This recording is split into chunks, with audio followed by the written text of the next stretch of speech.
Dərs 3. Pusk menüsü.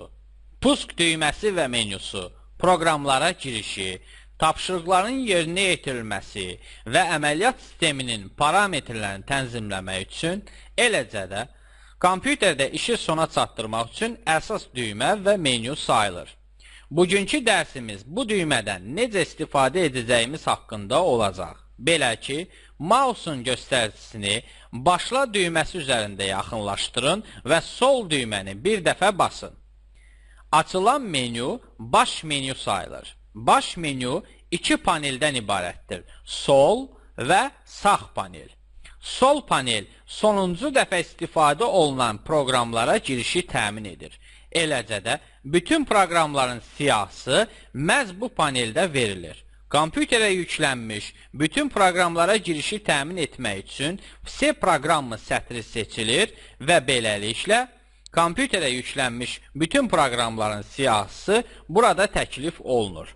Sağ panel isə kompüterin idarə edilməsi üçün elementlər toplusunu təklif edir.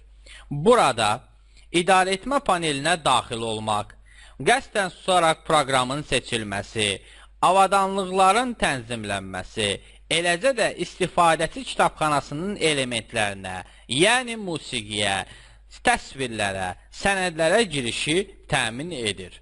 Panelin aşağı hissəsində kompüterlə işi bitirmək üçün Zaverşiniya Rabota deyilən düymə yerləşdirilib.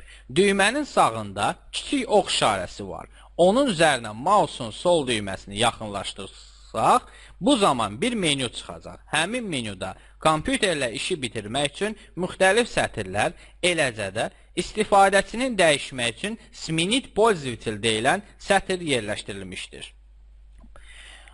Başla menüsündə olan yeniliklərdən biri də çevik axtarış sisteminin menüdə yerləşdirilməsidir. Bu cür axtarış nəinki fail və qovluqların axtarışı üçün, eləcə də istənilən proqram, tapşırıq və əməliyyatların tapılması üçün əhəmiyyət kəsb edir. Bunu sadə misalda araşdıraq. Deyək ki, bizə pəncərələrin rəngini dəyişmək üçün aşağıdakı əməliyyat ardıcıllığını yerinə yetirmək tələb olunur. Bunun üçün ekranın boş sahəsində mausun sağ düyməsi sıxılır, açılmış kontekst menüdən personalizasiya, yəni fərdiləşdir sətri seçilir.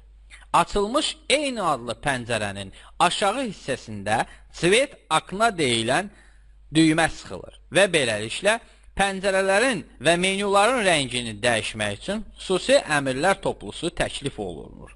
Bu cür əməliyyatı sadələşdirmək üçün pusk menüsündə axtarış sistemi mövcuddur və axtarış sistemində sol düyməni bir dəfə sıxmaq və tələb olunan əməliyyat ardıcıllığını yığmaq tələb olunur. Məsəl üçün, bizə əgər təsvirlərin, eləcə də menyu və düymələrin rəngini dəyişmək tələb olunursa, bunun üçün sadəcə klaviaturada Cvet deyilən söz yığılır, aralıq məsafəsi dili vurulur və o hərfi daxil edilir.